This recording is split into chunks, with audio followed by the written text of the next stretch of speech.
إن الحمد لله نحمده ونستعينه ونستغفره ونعوذ بالله من شرور أنفسنا ومن سيئات أعمالنا. من يهده الله فلا مضل له ومن يضلل فلا هادي له. وأشهد أن لا إله إلا الله وحده لا شريك له وأشهد أن محمدا عبده ورسوله. وقد قال الله تبارك وتعالى في القرآن المجيد والفرقان الحميد. فأعوذ بالله السميع العليم من الشيطان الرجيم. يا أيها الذين آمنوا اتقوا الله حق تقاته ولا تموتن إلا وأنتم مسلمون.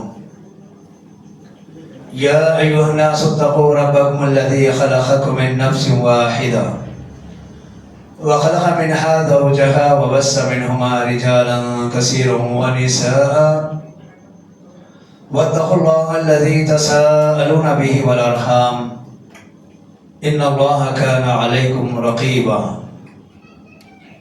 يا أيها الذين آمنوا اتقوا الله وقولوا قولا سديدا يصلح لكم أعمالكم ويغفر لكم ذنوبكم ومن يطع الله ورسوله فقد فاز فوزا عظيما. أما بعد فإن خير الحديث كتاب الله وخير الهدي هدي محمد صلى الله عليه وسلم وشر الأمور محدثاتها وكل محدثة بدعة وكل بدعة ضلالة وكل ضلالة في النار. وقد قال الله تبارك وتعالى في القرآن المجيد والفرقان الحميد. أعوذ بالله العظيم وبوجهه الكريم وبسلطانه القديم من الشيطان الرجيم. إنا عرضنا الأمانة على السماوات والأرض والجبال فأبين أن يحملنها وأشفقن منها وحملها الإنسان إنه كان ظلوما جهولا. وقال النبي صلى الله عليه وسلم ما من عبد يسترعيه الله رعية يموت يوم يموت وهو غاش لرعيته فقد حرم الله عليه الجنة. معزز و محترم حاضرین جمعہ، تمام قسم کی تعریفات، تحلیلات، تسبیحات، تحمیدات، تکبیرات اس اللہ وحدہ لا شریک کے لیے لائق ہے جو ساری کائنات کا خالق ہے، مالک ہے، مدبر و مصور ہے، جس کے حکم سے ساری کائنات رواں دواں ہے، جس کا کوئی شریک نہیں ہے، کوئی ساجدار نہیں ہے، جس کی کوئی مثال نہیں ہے، وہ تنہا و یکتا ہے. اسی نے کائنات کو پیدا کیا، اسی کے حکم سے کائنات رواں دواں. سارے معاملات، سارے تصورات، سارے اختیارات تنہا اللہ رب العالمین کے ہاتھ میں. اسی نے ہماری ہدایت کے لیے انبیاء کرام کو مبعوث فرمایا، اپنی کتابیں نازل کی. اسی کا فضل و احسان ہے کہ اس نے ہمیں ضلالت، گمراہی اور بے دینی سے محفوظ فرمایا. درود و سلام ہو انبیاء کرام پر، خصوصاً ہمارے اور آپ کے آخری نبی جناب محمد رسول اللہ صلی اللہ علیہ وسلم کی ذات مبارکہ پر، جنہیں رب العالمین نے اس کائنات کے لیے آپ کو رہبر، رہنما، مرشد و معلم بنا کر مبعوث فرمایا. آپ کی اطاعت میں ساری انسانیت کی کامیابی اور کامرانی رکھی. اللہم صلی علی محمد وعلی آل محمد کما صلیت علی ابراہیم وعلی آل ابراہیم انک حمید مجید. اللہم بارک علی محمد وعلی آل محمد کما بارکت علی ابراہیم وعلی آل ابراہیم انک حمید مجید. معزز حاضرین، آج کے اس خطبہ جمعہ میں مجھے آپ کے سامنے ذمہ داری کے احساس کے تعلق سے کچھ باتیں گوشہ گزار کرنا ہے.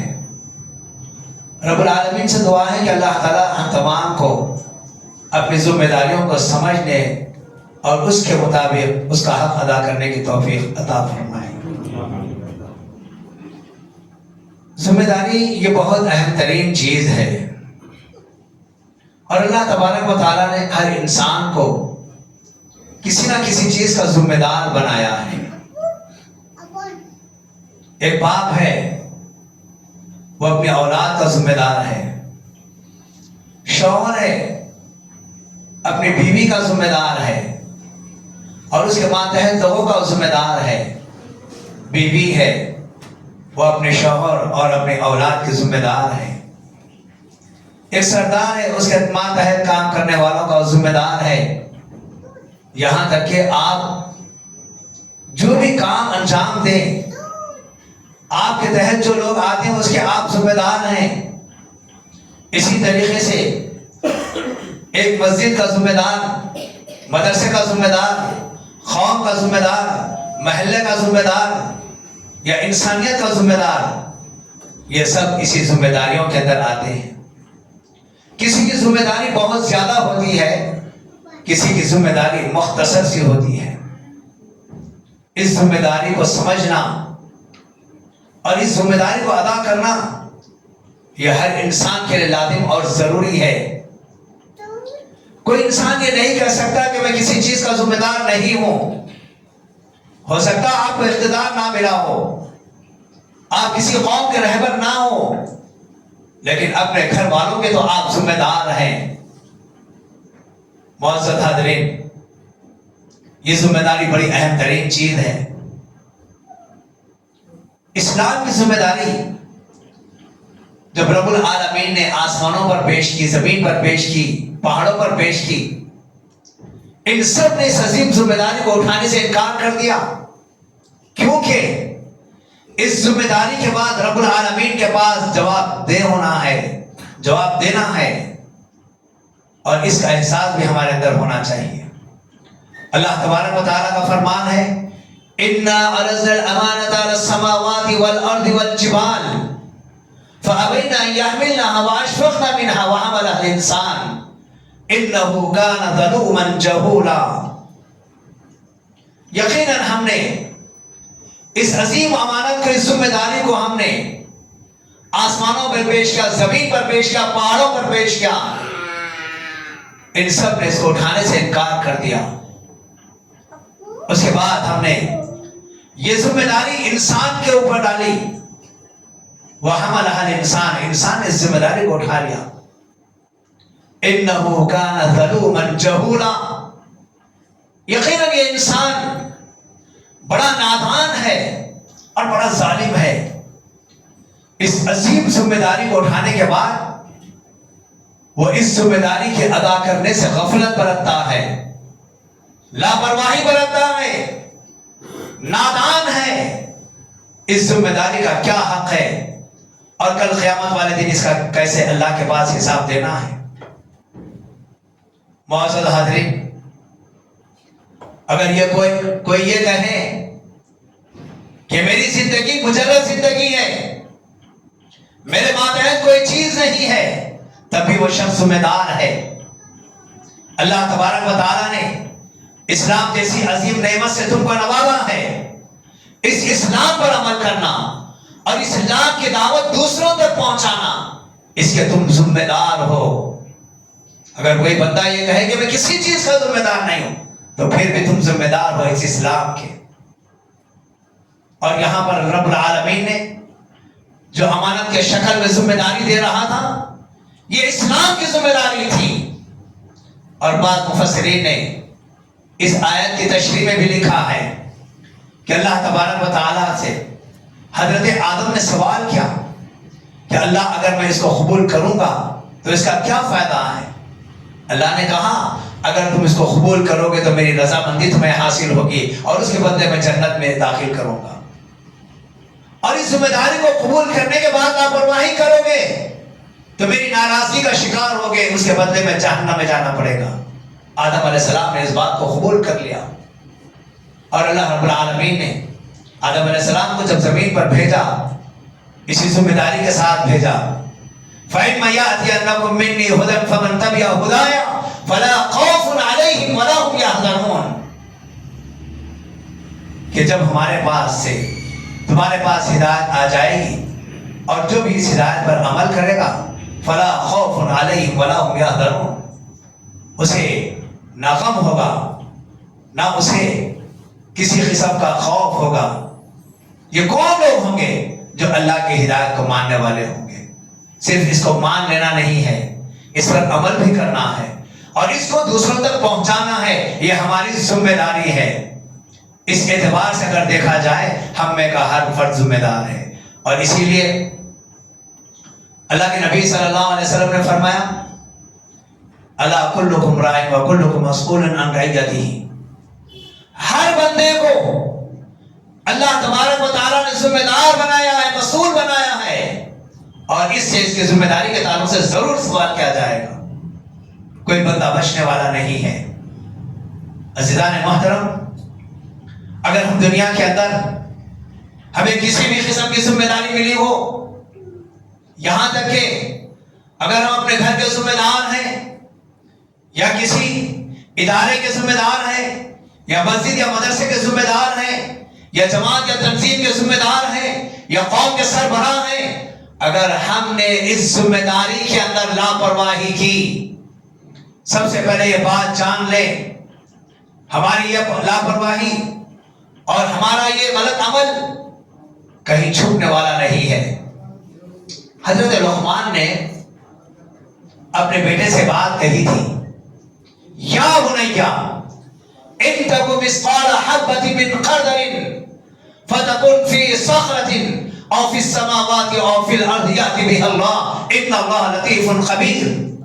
اے میرے بیٹے، اگر تو نے کوئی ایسا عمل کیا ہے، تیرا یہ عمل چاہے اچھا ہو یا برا ہو، تیرا یہ عمل کسی چٹان کے اندر پیوست ہو، چھپا ہوا ہو، او فی السماوات یا آسمانوں میں ہو، او فی الارض یا زمین کی تہ میں ہو، یأتی بها اللہ، اللہ تعالیٰ تیرے اس عمل کو قیامت والے دن تیرے سامنے لائے گا۔ ان اللہ لطیف خبیر، اور اللہ رب العالمین باریک باریک چیزوں کی خبر رکھنے والا ہے۔ ہماری لاپرواہی، ہماری غفلت، ہماری سستی، ہماری کاہلی اور ذمہ داری سے بھاگ جانا، ہم اس سے بچنے والے نہیں ہیں۔ رب العالمین کے سامنے اس کا جواب دینا ہے۔ اللہ تعالیٰ ہم سے سوال کرے گا، کیا جواب ہمارے پاس رہے گا؟ یہی ذمہ داری بہت بڑی ذمہ داری ہے۔ ابوبکر صدیق رضی اللہ تعالیٰ عنہ قوم کے خلیفہ بنائے گئے۔ پہلے خطبے کے اندر فرماتے ہیں، لوگوں یہ بات جان لو، تمہارے پاس جو بندہ کمزور ہے وہ میرے نزدیک طاقتور ہے، اور جو بندہ تمہارے پاس طاقتور ہے جان لو وہ بندہ میرے پاس کمزور ہے، یہاں تک کہ میں لوگوں کے حق کو ان تک نہ پہنچا دوں۔ یہ میری عظیم ذمہ داری ہے۔ اور اگر صدیق رضی اللہ تعالیٰ عنہ کا کہنا کہ آج میں جب خلیفہ بن چکا ہوں تو تمہارا طاقتور اور تمہارا کمزور یہ میں نہیں دیکھوں گا، جس کو جو حق پہنچنا ہے وہ حق دلا کر میں رہوں گا۔ یہ قوم کے ذمہ دار کی ایک ذمہ داری بن جاتی ہے۔ عزیزان محترم، عمر بن خطاب رضی اللہ تعالی عنہ اپنی رعایا سے کہتے ہیں کہ لوگوں، دریائے فرات کے کنارے اگر کوئی کتا بھوک سے مر رہا ہے، اللہ کے واسطے اس بات کو میرے علم میں لاؤ، کہیں ایسا نہ ہو کہ کل قیامت والے دن اللہ رب العالمین کے سامنے مجھے ٹھہرنا پڑے، اللہ کے سامنے مجھے جواب دینا پڑے۔ میں اللہ کے پاس اس کا کیا جواب دوں گا؟ اللہ جب مجھ سے سوال کرے گا، تمہاری حکومت میں یا تمہاری ذمہ داری میں ایک جانور بھوک سے مر رہا تھا اور تم کیا کر رہے تھے، میں اللہ کے پاس اس کا کیا جواب دوں گا؟ یہی عمر بن خطاب رضی اللہ تعالی عنہ ہے۔ اور عزیزان محترم، یہ جو واقعات ہیں ہمیں سدھرنے کے لیے، سنبھلنے کے لیے کافی ہیں۔ ان واقعات سے ہمیں درس ملتا ہے، سبق ملتا ہے اپنی زندگی کو سدھارنے اور سنبھالنے کا، اور اپنی زندگی کو عملی نمونے میں لانے کا۔ عمر بن خطاب رضی اللہ تعالیٰ عنہ رات کے وقت گشت کر رہے ہیں۔ یہ دیکھیں ذمہ داری، آپ کے ماتحتوں کے تعلق سے آپ کو کتنا چوکنا رہنا ہے۔ عمر بن خطاب رضی اللہ تعالیٰ عنہ رات کی تاریکی میں گشت لگا رہے ہیں۔ ایک ایسے مقام پر پہنچ جاتے ہیں جہاں پر ایک ماں اپنے بچوں کو لے کر بیٹھی ہوئی ہے اور چولہا جل رہا ہے، عمر بن خطاب اس بڑھیا کے پاس پہنچ گئے، کہا کیا ماجرا ہے؟ کہنے لگے اس وقت میرے پاس اپنے معصوم بچوں کو کھلانے اور پلانے کے لیے کچھ نہیں ہے، پھر تم ہانڈی میں کیا پکا رہی ہو؟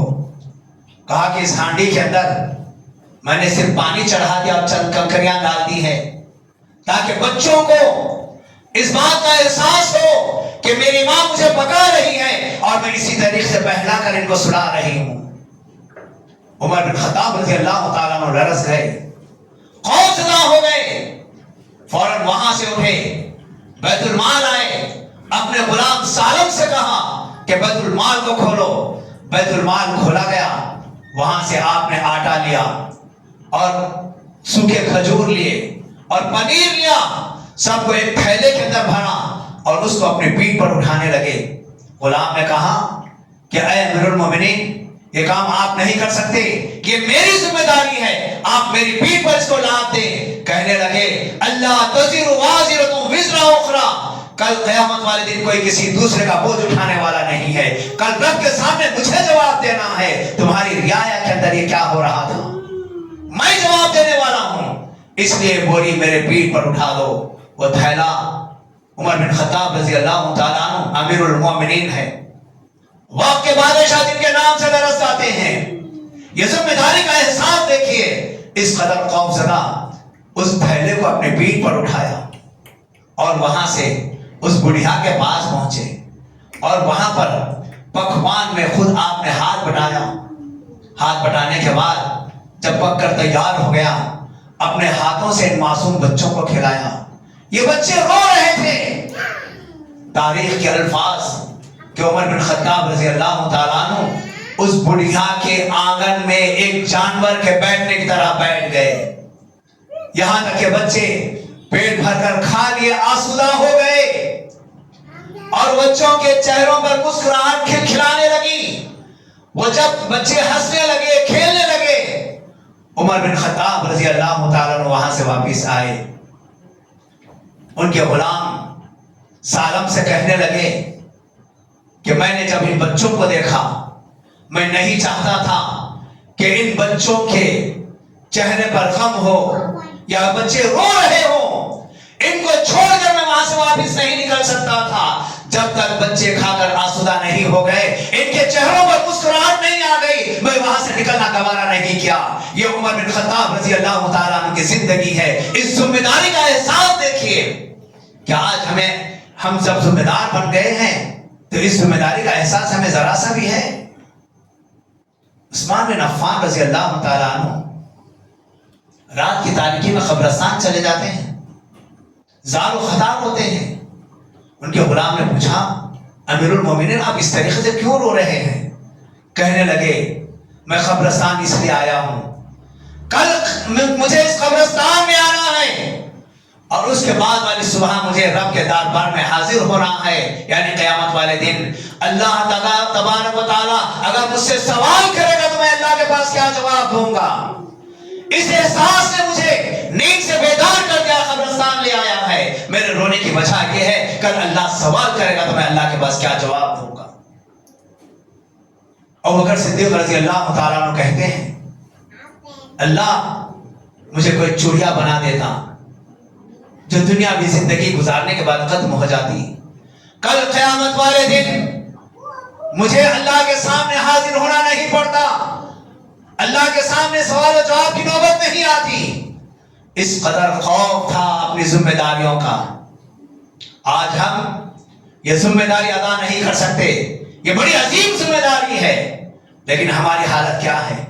ذمہ داریوں کے لیے ہم لڑتے ہیں، ذمہ داریوں کے لیے جھوٹ بولتے ہیں، ذمہ داریوں کے لیے دھوکہ دیتے ہیں، ذمہ داری حاصل کرنے کے لیے جھوٹے وعدے کرتے ہیں، کیا کیا حرکتیں نہیں کرتے ان ذمہ داریوں کو سنبھالنے کے لیے۔ بڑے دکھ اور افسوس کی بات ہے، اگر آپ دنیاوی اعتبار سے اگر دیکھیں کیسے کیسے نخرے نہیں کیا جا سکتے، نہیں کیے جاتے اور کیسے کیسے وعدے نہیں کیے جاتے۔ یہ صرف سیاسی مسئلہ نہیں بنا ہے بلکہ یہ مذہبی مسئلہ بن گیا ہے۔ اس امت کے افراد بھی ان ذمہ داریوں کو حاصل کرنے کے لیے ایسے ہی بھاگ و دوڑ کرتے ہیں اور نئے نئے نت نئے کارنامے انجام دیتے ہیں۔ جھوٹ کا سہارا لیتے ہیں۔ آئیے عزیزان محترم، اللہ کے نبی صلی اللہ علیہ وسلم کی ایک حدیث میں آپ کے سامنے رکھ دینا چاہتا ہوں، اور اگر ہمارے اندر ذمہ داری سنبھالنے کا مادہ موجود ہے، اگر ہم ذمہ داری سنبھال سکتے ہیں ضرور سنبھالیے، اللہ آپ کو بہت بہترین اجر دے گا۔ اگر ہمارے اندر ذمہ داری سنبھالنے کا مادہ نہیں ہے، ذمہ داریوں سے ہٹ جائیے، اللہ اس پر بھی آپ کو اجر دے گا۔ عزیزان محترم، اس کے علاوہ یہاں پر ایسے سرپرست حضرات موجود ہیں جن کی بیوی موجود ہے، جن کی اولاد موجود ہے، جن کے ماں باپ موجود ہیں، جن کے بھائی اور بہن موجود ہیں، اور یہ اپنی ذمہ داریوں میں کوتاہی برت رہے ہیں۔ کئی گھروں میں آپ دیکھ لیں، بیوی کے خاطر وہ اپنی ماں کو دور کر دیتا ہے، بیوی کے خاطر وہ اپنے بھائی اور بہنوں کو دور کر دیتا ہے، اور کوئی اپنے ماں کے خاطر اپنی بیوی اپنے بچوں کو دور کر دیتا ہے۔ یہ ذمہ داری ہے سب کو لے کر چلنا، یہ آپ کی ذمہ داری ہے۔ اگر آپ نے یہاں پر کوتاہی کی ہے، اللہ کے نبی صلی اللہ علیہ وسلم کی ایک حدیث سن لیجئے، اس میں ملک کا سربراہ ہو، قوم کا سردار ہو، یا کسی ادارے کا کوئی ذمہ دار ہو، یا کوئی کمپنی کا مالک ہو، یا پھر اپنے گھر کا سربراہ ہو، ان تمام کے لیے بات ثابت آتی ہے۔ اللہ کے نبی صلی اللہ علیہ وسلم فرماتے ہیں، ما من عبد یسترعہ اللہ رعیتا یموت یوم یموت وهو غاش لرعیته فقد حرم اللہ علیہ الجنہ۔ کہ اللہ تبارک و تعالی نے جب تم میں سے کسی کو کسی چیز کا ذمہ دار بنا دے، یا تخصیص نہیں ہے، ساری انسانیت اس کے اندر آ جاتی ہے، سارے اہل ایمان اس کے اندر آ جاتے ہیں۔ اگر اللہ تبارک و تعالیٰ نے تم میں سے کسی کو کسی چیز کا ذمہ دار بنا دے، اور اس کے بعد اس کی حالت کیا ہے؟ وَهُوَ غَاشٌ لِرَعِيَّتِهِ، اور اس نے اپنے ماتحتوں کے ساتھ غفلت کا مظاہرہ کیا، غفلت برتی، اپنی ذمہ داری کو صحیح طور پر ادا نہیں کیا، اپنی ذمہ داری میں کوتاہی کی، گویا اپنے ماتحتوں کے ساتھ دھوکہ دیتا رہا۔ وَهُوَ غَاشٌ لِرَعِيَّتِهِ، اللہ رب العالمین اس کے اوپر جنت کو حرام کر دے گا۔ آپ کی ساری عبادتیں ایک طرف رہ جائیں گی، اور آپ کا یہ عمل یموت یوم یموت وهو غاش لرعیتہ، جس دن وہ اس دنیا سے جا رہا ہے، موت کے آغوش میں پہنچ رہا ہے، لیکن اپنے ماتحتین کے ساتھ دھوکہ دے کر، غفلت برت کر، کاہلی کر کے جا رہا ہے، فقد حرم اللہ علیہ الجنہ، اللہ اس پر جنت کو حرام کر دے گا۔ کیا اس کے بعد بھی ہمیں احساس نہیں پیدا ہوتا ہے؟ یاد رکھیے، ہماری جو کوتاہی ہے یا ہماری جو غلطی ہے، یہ چھپی ہوئی نہیں ہے، یہ چھپی ہوئی نہیں ہے۔ اللہ تبارک و تعالیٰ نے کہا، ان السمع والبصر والفؤاد کل اولئک کان عنہ مسئولا۔ ہم لوگوں کے باتوں میں آ کر ذمہ دار ہونے کے باوجود غلط فیصلے کر لیتے ہیں، اور پھر لوگوں کے باتوں میں آ کر ہم لوگوں سے بدگمان بھی ہو جاتے ہیں، تحقیق کرنا نہیں چاہتے۔ سن لو، اللہ تبارک و تعالیٰ نے کہا، لا تقف ما ليس لك به علم ان السمع والبصر والفؤاد كل اولئك كان عنه مسؤولا۔ تم ایسی باتوں کے پیچھے مت پڑو جس کا تمہیں علم نہیں ہے، ہر بات پر تحقیق کر لیا کرو۔ اگر تم ایسا کرو گے، تمہاری سماعت، تمہاری بصارت، تمہارے دل اللہ کے پاس پوچھے جانے والے ہیں، کیا جواب دو گے؟ اور ایک ذمہ دار کے لیے لازم ہے کہ وہ اپنی آنکھ کو پاک و صاف رکھے، اپنے کانوں کو پاک و صاف رکھے، اپنے دل کو پاک و صاف رکھے، ہر سنائی بات پر یقین کر کر فیصلے کرنے کے لیے آگے نہ بڑھ جائے۔ آج ہم دیکھتے ہیں کون ہماری تائید میں ہے اور کون ہماری مخالفت میں ہے۔ ہم یہ نہیں دیکھتے کون حق پر ہے کون باطل پر ہے، ہم یہ دیکھتے ہیں کون ہماری تائید کرنے والا، کون ہماری مخالفت کرنے والا ہے۔ تائید کرنے والے کی تائید میں ہم چلے جاتے ہیں، مخالفت کرنے والے کی ہم مخالفت کرنے لگ جاتے ہیں۔ حقائق کچھ اور ہوتے ہیں، ہمارا طرز عمل کچھ اور ہوتا ہے۔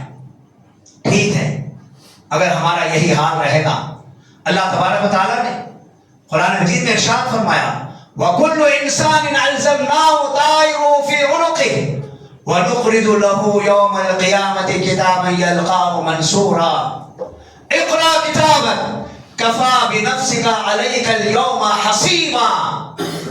اللہ تبارک و تعالیٰ فرما رہا ہے ہر انسان، ہم نے ہر انسان کا نامہ اعمال اس کی گردن میں لٹکا دیا ہے. ہر انسان کا نامہ اعمال اس کی گردن میں لٹکا دیا ہے، اور کل قیامت والے دن ہم اس کو ایک کتاب کی شکل میں نکالیں گے جو کھلی ہوئی رہے گی، اور اللہ رب العالمین کہے گا اقرا کتابک، اپنے نامہ اعمال کو جو تم نے دنیا میں کر کے آیا ہے، اقرا کتابک، اپنے نامہ اعمال کو پڑھ لو. کفا بنفسک اليوم علیک حسیبا، آج کے دن تمہارا فیصلہ کرنے کے لیے تمہارا نفس ہی کافی ہوگا. کیا دنیا کے خاطر ہم نے کتنے ملک کھلائے ہیں، کتنے لوگوں کی زندگیوں کو تباہ برباد کر دیا ہے.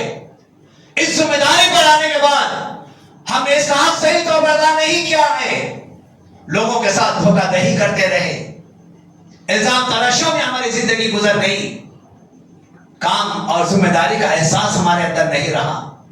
اللہ کے واسطے اگر کسی بندے کے اندر چاہے وہ کسی بھی چیز کا ذمہ دار ہو، اگر یہ بات نہ پایا جا رہا ہے، اللہ کے واسطے اپنے دلوں کو صاف کر دیں اور اس ذمہ داری کا پورا پورا حق ادا کریں، ورنہ کل قیامت والے دن ہمارا نفس ہمارے اعمال کا محاسبے کے لیے تیار ہوگا.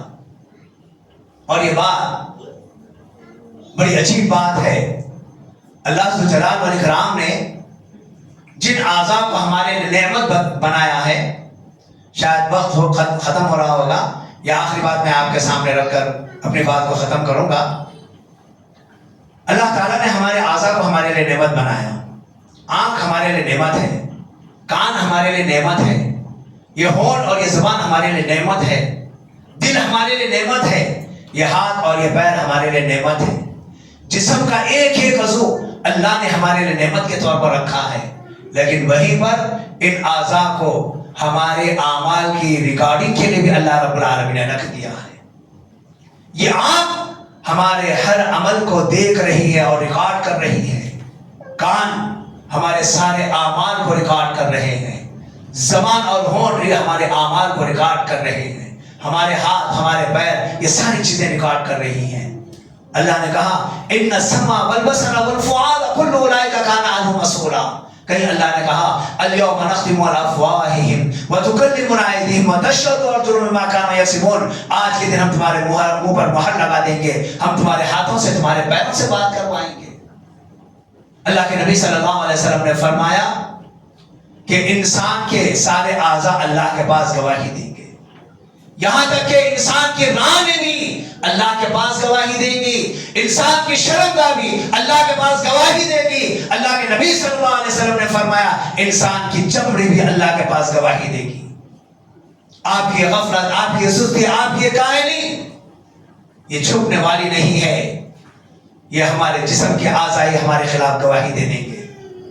آج ذمہ داری کا لے لینا اور اس کا ادا نہ کرنا اور اس میں خیانت برتنا یہ کوئی معمولی بات نہیں ہے. اس ذمہ داریوں کے واسطے خد و غارت کی بھی ہوتی ہے، لوگوں میں اختلاف ہو جاتا ہے، برسوں ایک دوسرے کا چہرہ دیکھنے کے لیے تیار نہیں ہوتے. اس ذمہ داری کے خاطر افسوس کی بات تو یہ ہے کہ ایک صف میں بازو ٹھہرنے کے لیے تیار نہیں ہے. ہم کو ذمہ داری نہیں دی گئی، فلاں کو ذمہ دار بنا دیا گیا ہے، ہم کو ذمہ داری ملنا چاہیے تھا، ہم اچھا کام کرنے والے تھے. کوئی معمولی بات نہیں ہے. جس کے بعد جو ذمہ داری ہے بس اسی پر آپ اکتفا کیجئے، اللہ سے دعا کیجئے کہ اللہ تعالیٰ مجھے ذمہ داری نہ ملے. بہت بڑی ذمہ داری ہے، اس سے بچنے کی کوشش کیجئے. اور یاد رکھیے اگر ہم اللہ کے پاس جواب نہیں دے سکیں گے تو پھر ہمارا محاسبہ بڑا سخت ہوگا اور نتیجے میں ہمیں جہنم میں جانا پڑے گا. غرض یہ کہ اس سے متعلق کچھ اور باتیں تھیں جو وقت نہیں ہے، میں اپنی بات کو یہیں پر ختم کر رہا ہوں. معزز حاضرین، آج کے بیان کرنے کا مقصد یہی ہے کہ ہمارے اندر امانتوں کا پاس و لحاظ نہیں رکھا جا رہا ہے، ذمہ داریوں کا احساس نہیں رکھا جا رہا ہے. ہم صرف چاہتے ہیں کہ ہمیں دنیا میں مقام مل جائے، ہم بڑے منصب پر فائز ہو جائیں، لیکن یاد رکھیے یہ بہت بڑی چیز ہے، بہت ذمہ داری والی چیز ہے. ہم پہلے ہی اپنے گھر والوں کے ذمہ دار ہیں، اپنی بیوی بچوں کے ذمہ دار ہیں، اپنے رشتہ داروں کے ذمہ دار ہیں، اپنے پڑوسیوں کے ذمہ دار ہیں. یہی ذمہ داریاں ہمارے پر بہت زیادہ ہیں. اگر ہم کوشش کر کے ان ذمہ داریوں میں کامیابی حاصل کر لیتے ہیں، یہی ہمارے لیے بہت بڑی چیز ہے. مزید ذمہ داریوں کی طرف ہمیں نہیں دوڑنا چاہیے، نہیں بھاگنا چاہیے. اللہ ذوالجلال والاکرام سے دعا ہے اللہ مجھے اور آپ تمام کو ان سنی سنائی باتوں پر عمل کرنے کی توفیق عطا فرما. اللہ ہماری غلطیوں کو معاف فرما، اللہ ہمارے خطاؤں کو درگزر فرما، اللہ ہم پر رحم فرما، اللہ ہماری مغفرت فرما. اللہ بہت ساری چیزوں میں ہم سے لاپرواہی اور کوتاہی اور غفلت ہوتی ہے، اللہ ان تمام چیزوں سے ہمیں بیدار فرما. تیرے نبی صلی اللہ علیہ وسلم کی لائق شریعت کے مطابق زندگی گزارنے کی توفیق عطا فرما. سارے اعمال کی طرف اللہ ہمیں راغب فرما. اللہ بارش کا موسم ہے اور صحیح معنوں میں بارش نہیں ہو رہی ہے، اللہ تو ہمیں بارش، برکت والی بارش نازل فرما. اللہم اسقنا، اللہم اسقنا، اللہم اسقنا، اللہم اغثنا، اللہم اغثنا، اللہم اغثنا، اللہم اسقنا غیثا مغیثا مریئا مریا نافعا غیر ضار عاجلا غیر آجل. اللہم اسقنا غیثا مغیثا مریا مریا نافعا غیر ضار عاجلا غیر آجل. اللہم اسقنا غیثا مغیثا مریا مریا نافعا غیر ضار عاجلا غیر آجل. عزیزان محترم، ایک چھوٹی سی بات، بارش جو روک لی جاتی ہے زکوٰۃ اور صدقہ و خیرات نہ دینے کی بنیاد پر، توبہ و استغفار کی کمی کی بنیاد پر، اعمال قبیحہ کی بنیاد پر، اللہ رب العالمین آسمان سے بارش کو روک لیتا ہے. اور جو لوگ زکوٰۃ ادا نہیں کرتے اس کی وجہ سے بھی آسمان سے بارش روک لی جاتی ہے. وَلَوْلَا الْبَهَائِمُ لَمْ يُمْطَرْ. اگر جانور نہیں ہوتے زمین پر تو اللہ تب تمہارے اوپر کبھی بارش نازل نہیں کرتا. یہ جو بارش جو مل رہی ہے ہمارے اعمال کی بنیاد پر نہیں بلکہ ان جانوروں کی طرف سے ہمیں بھی بارش مل رہی ہے. ہمارے اعمال تو اتنے برے ہیں، اللہ سے توبہ استغفار کریں اور جن کاموں کا رب نے حکم دیا ہے وہ کام کریں. معصیت سے بچیں، یہ معصیت اللہ کے غصے کو اتارنے والی ہے، اللہ کی ناراضگی کو اتارنے والی ہے. شاید ہمارے اعمال کی بنیاد پر اللہ ہم سے بارش کو روک لیا ہے. ہماری ذمہ داری ہے ہم روئیں، گڑ گڑائیں، عاجزی و انکساری کریں، رب سے معافی مانگیں اور بارش طلب کریں. اللہ ضرور بارش نازل فرمائے گا. اور اسی طریقے سے اللہ جو پریشان ہیں ان کی پریشانیوں کو دور فرما. جو بیمار ہیں چاہے گھروں میں ہو یا اسپتالوں میں ہو، اللہ تمام کو شفائے کاملہ عاجلہ کلیہ نصیب فرما. اللہ جو انتقال کر گئے ان سارے مرحومین کی مغفرت فرما. اللہ جو بقید حیات ہیں انہیں امن و سکون عطا فرما. ہر قسم کی موذی امراض سے اللہ انہیں محفوظ فرما. اللہ جب ہم مسلمانوں کا خاتمہ ہو تو اسلام کے حالت میں ہمارا خاتمہ فرما. سبحان ربک رب العزت عما یصفون وسلام علی المرسلین والحمد للہ رب العالمین.